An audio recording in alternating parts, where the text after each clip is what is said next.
What is going on, my Concise Conversation family? I hope you guys are all doing well today on this fine June 26th. Today I'm here with the fabulous Zahnia. Hello. And we are continuing our 9-day Pride Month countdown series. Today is day 5 and it's going to be titled Breaking Out of Your Shell. So breaking out of your shell, I feel like that encompasses a lot and a really big step in a lot of queer people's lives because of the fact that a large part of our lives I feel like are spent being in the shadows or being in the closet, that coming out and breaking out of your shell is empowering, you know. So I really want to talk about our journeys with breaking out of our shells and transforming into the people that we love and who we are right now, and kind of what were some of the difficulties about going through that process.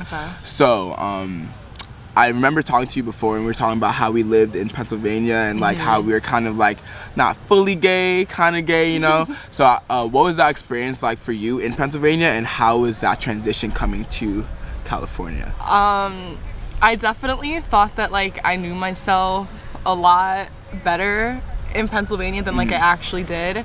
So when I moved here, like I didn't think that there was much more to explore. Like I moved here like in June of last year, like I was like, or 2020, I was like, yeah, like I'm gay. Like I don't like men. I don't like cis men. But I didn't realize that there was more to that until like moving here and like also having the space and like finding the community where I was able to further explore my queerness and like gender expression and like gender identity and stuff.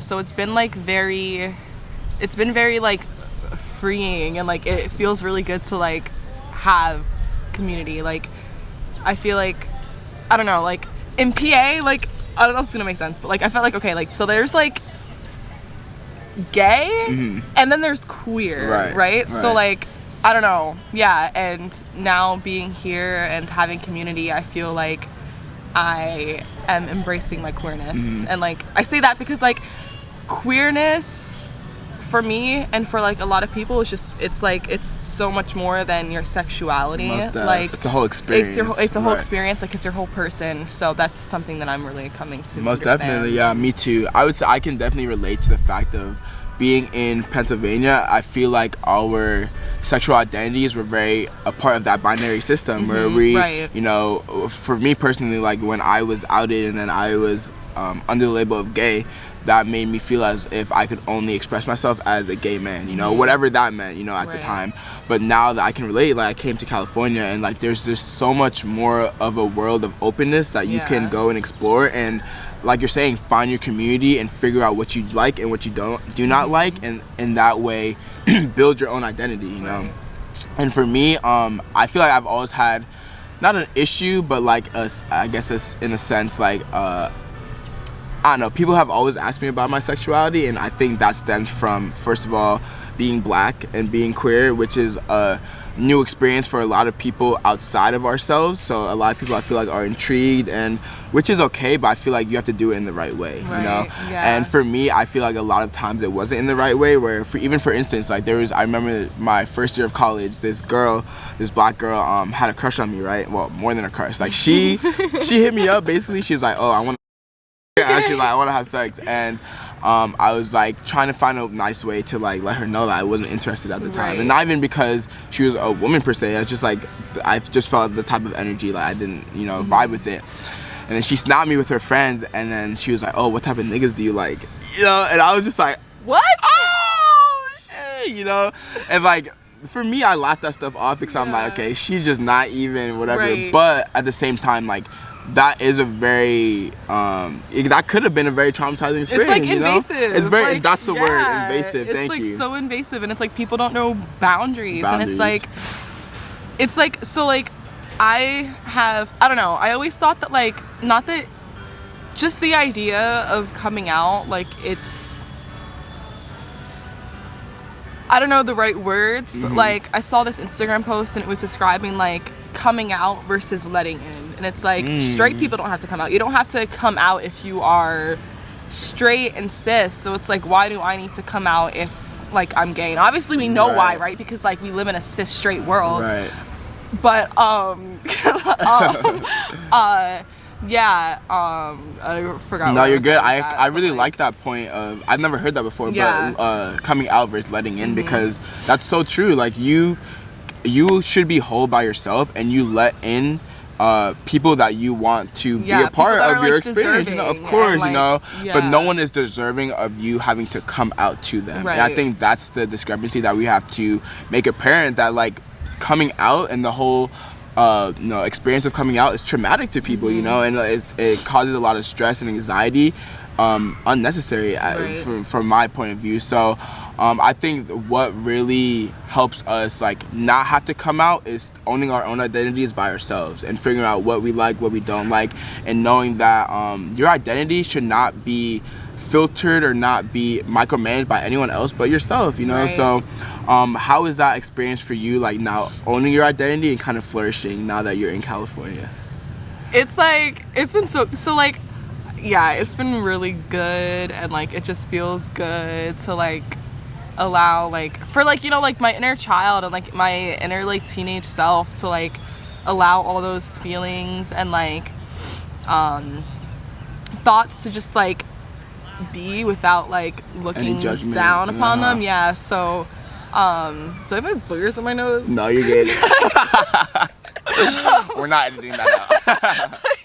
I just feel them. But like, yeah, it's definitely been. Wait, what was the question? So how do you feel right now that I mean, I could even say from us growing up, I feel like right now you are very comfortable in the person that you are. At least from the outward perspective. Yeah. Of course, everyone has their own inward Right. work that they have to do. But coming from that, our people who we were in Pennsylvania to the people we are now, I've seen us flourish into people who are more confident in ourselves, more comfortable in our identity. So how does that feel to you right now? And like, I guess what advice would you have for other people who are trying to reach where you are right now? Well, it feels good. Yeah. It's great to be gay. Woo!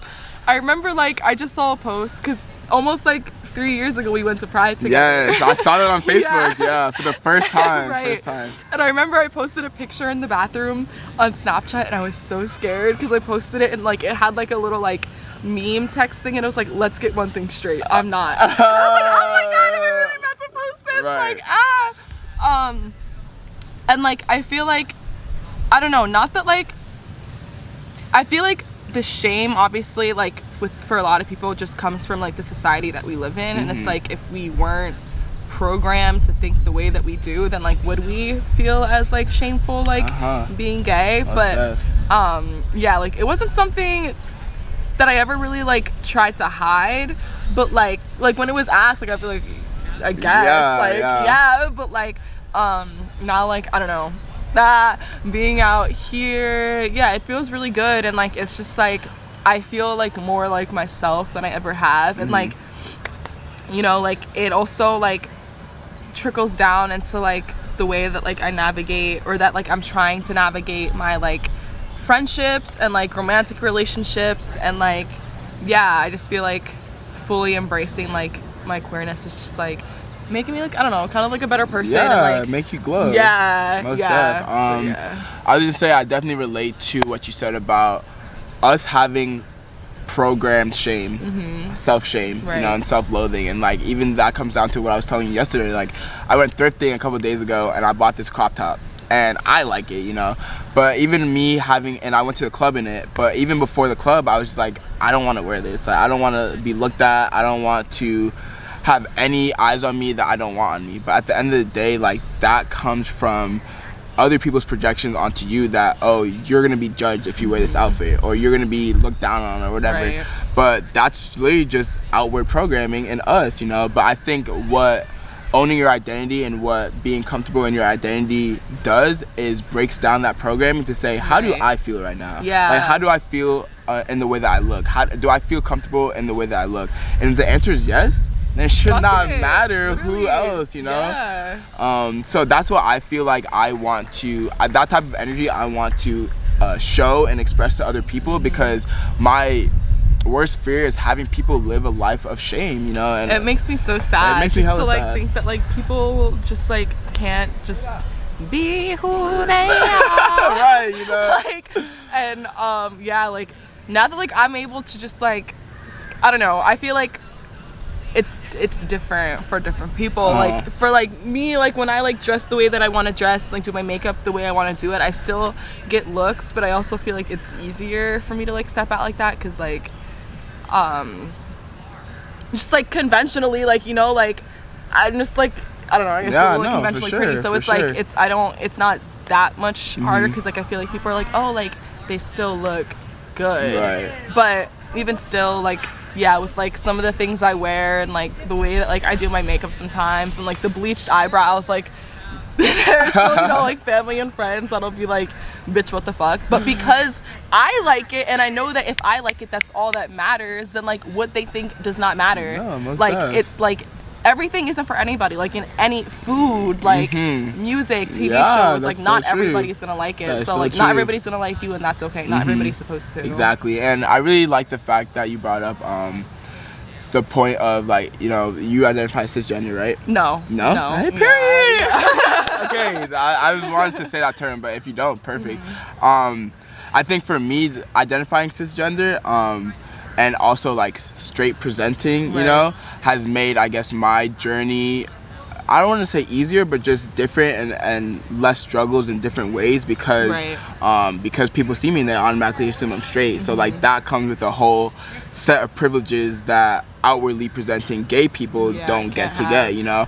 But I think with that, I want to show that it does not matter how I outwardly identify, because you don't know how I inwardly identify, you know? So with that being said, you should treat everyone with the same sort of respect, the same decency and understanding that you would treat someone that you look at and you're like, oh no, they're fine, you know? Right. And I don't really get that discrepancy, because at the end of the day, we're all just human beings trying to, you know, express ourselves. Literally. So I definitely feel that, because I'm obviously very like femme presenting, and I always have been. But like, so like I never really thought that I was cis, you know, like a woman. Like I like to dress up and do my makeup and stuff. But like even after like coming to terms with like my queerness and all that, like I was still like, there's still something that doesn't feel right. Like I'm still missing something, and what is that? But after moving here and like making more community and having more like trans and gender non-conforming people to look to and like be friends with and like listen to, like I was like, oh, that's what it is. Like, okay, so like I'm just like a little alien babe. Like I don't identify with a gender, like but because I'm femme presenting and like it's, I don't know, I'm lucky enough to not care that people are always going to assume that I'm a woman, and like, you know, most people like aren't gonna use like they pronouns for me, but like that's fine. Like that's because y'all have limited views, and like you guys are stuck in this gender binary, and it's like at the end of the day, inside, like I know who I am, and that's enough for me. Like because I feel like it does kind of suck knowing that like people won't ever really like look at me and see gay as fuck, queer bitch, like, you know. I would start using they now. Not that I know, girl. But no, I'm saying like, and I think just like us showing our own personal experiences shows other people out there that it's okay to identify any way you want to identify, you know. And at the end of the day, that self-acceptance needs to come from yourself, because like you're saying, not everyone's going to call you the way that you identify, or you know, just align with the way that you identify. But at the end of the day, that's okay, because like we can't, the same way that we can't force ourselves to be anything different, we can't force anyone else to be anything different. But everyone needs to respect each other, you know. But going off of that point, so I liked how you were talking about like your community and just being in a community that has allowed you to flourish yourself. And that's one thing I really respected about you, coming from, you know, we had very different journeys coming from Pennsylvania to California. I think I had a little easier route in the fact that I was at school, so it's like I already had you know, I was more easily able to build a community, but you went out and you fucking did that shit, you know. So how did you feel when you were first reaching out to like queer group chats and like trying to find your community, and how do you think finding that community helped you to grow in California? It was like, cause so like at first I was like, when I first started like reaching out to people to like move in with, cause like I like found my roommates through like a queer housing group on Facebook, And at first, like, I just kind of felt like a fake. I was like, am I queer? Like, how queer am I? Like, to be in this group, like, reaching out to these people. But I found the perfect group of housemates, and love that. honestly, like, I did, like, make a lot of friends on my own, but I did find a lot of my community through, like, these housemates, like, mutual friends, and yeah, it was really important to me, and it is really important to me now to, like, live with people who are, you know, like, I want to live with, like, black, like, or, like, people of color, like not straight and not cis people, because, like, that stuff, it, like, you think different and you move different, like, you do, and it's like there's also, like, deeper levels of understanding, which I've come to realize finding, like, this, or gaining this, like, queer web of people, that, like, it is really important to have people that are like you, because, like, that's something to look to and, like, grow with. You know, you have people to, like, have those conversations with that you might not have with, like, your, like, cis straight friends, because how can you have those conversations with them if they're not really gonna relate? Like, you could talk to them, but, like, I feel like you can, like, bounce, like, we can bounce, of course, back and forth off of each other, and like and get different perspectives, right? Yeah, and, like,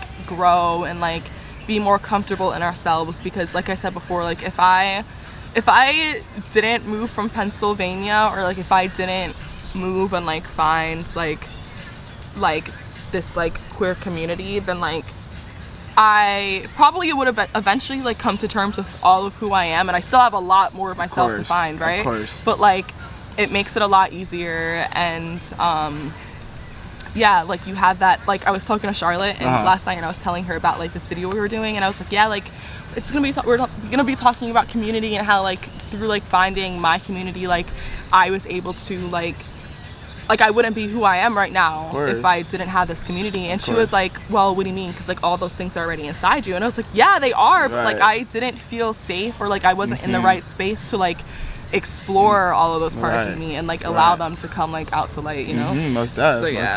I think for me too, like, this whole Pride Month countdown series is something that I would never have imagined myself doing, just because this is definitely the first Pride Month I can say that I feel comfortable in myself and comfortable in my identity, which is why I want to express that to everyone, because I feel like everyone should have the opportunity to feel that.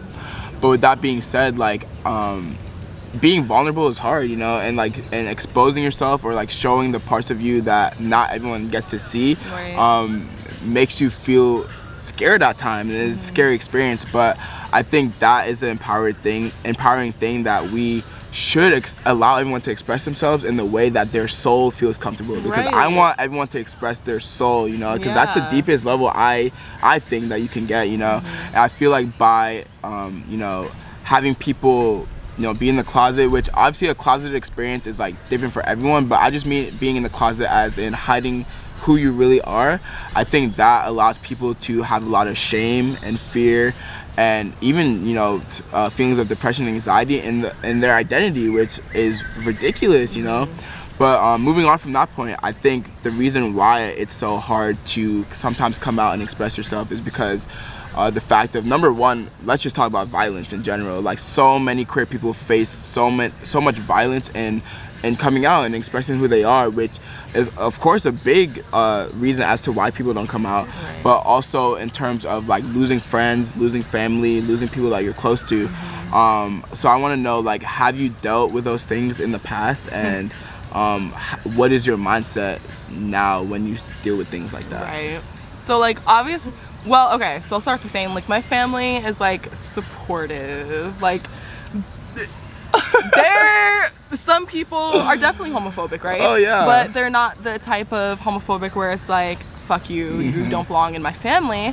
But it's still, like, this passive aggressive, I'm praying to God every night that you change. And, like, even my dad was like, oh, why would I wish you happy Pride? Like, am I supposed to be proud of that, or you? And I'm just like, wow. Say it with your chest then. Like, I would rather y'all be like, I don't think like you, that's okay. Yeah, like, just be straight up, because, like, yeah, so community is really important, because with, you know, being queer, it's like people might not accept you. Your friends and family, like, might not accept you. So it's really important to have that chosen family, like, and, like, you know, my family's great and they're amazing. But in some cases, like, family is literally just blood. Like, and, like, you can't, like, I don't know, I wouldn't stick around for, like, that type of shit. Like, no, and it's never. like, I have people that will love and support me. So yeah, I haven't lost any friends or family, which, like, I'm lucky to not have friends and family that are like that. But it's still hard, you know, like, knowing that, like, y'all do wish I was different, like, right. cause, like, it's like, what parts of me, like, to them it's like, oh, just like your sexuality, like who you sleep with, but like to me, like, it's like, I know it's like deeper than that, and like I wouldn't be this person if it weren't for me being queer. So it's like, what parts of me do you really love and accept then? Like, if it's not me being gay, because being gay is like all of you, yeah. And like, and I feel like for me, in the past, I had never wanted to make my sexuality the forefront of my identity, but you're so right in that our sexuality is intertwined into a lot of different aspects of our life, you know. So there's no taking out being gay, there's no separating Najja from being gay, you know. So I think in that, like, you have to accept all parts of yourself first, and with that, like, you would expect or you'd hope that other people in your family, friend group, whatever, accept all parts of you as well. But in reality, like, that isn't always the case. But I think that when we really get down to the fact that not everyone's going to accept you, I think for me, that has granted me a lot of clarity and a lot of acceptance in myself, because like you said before, like, we have our blood family, and then you have your chosen family or your soul family, and I think my goal right now is to find more people on my soul family level, because like you're saying, even in talking about the queer community, like you said, like, we are able to have such deep conversations and have such conversations of value and of understanding of one another. And I feel like anytime, especially with you, like, when I have conversations, I walk away feeling like, damn, like, I felt understood, you know. And I feel like those are the type of relationships that I would want to build more, because that's when you feel like you can be your most vulnerable self, and you can feel like you could be the person that you want to present to the rest of the world. And like you said before, earlier today, like, my 12-year-old self would be so happy of the person who I am now. And I think that's so dope, because a lot of the things that affect you in your life do stem from your inner child and stem from traumatic experiences that you felt when you were a kid. So just for us to say that my kid self would love the person who I am now, you don't need anything else. You don't need anything else, you know. So that's what I'm saying. Like, and of course, you know, that this mindset now has come from 21 years, 22 years of not knowing who we are and maybe not loving ourselves fully or whatever. But just to be able to have this mindset now is why I want to share it with everyone, because it's so important, you know. It's so important to be the person who you think, be the person who on the inside you want to show off to everyone, you know. And even if that changes, like, you know, we're not stagnant. So yeah, most definitely. Community. Well, of course. Do you have any closing statements? I love being gay. Ooh, happy Pride Month, everyone. Pride. Yeah, there's 5 more days of Pride Month left, so go do some gay shit. Fast. It went by hella fast. Boo. But I hope you guys are all doing well and you enjoy the rest of your day, and I will talk to you later. Peace out.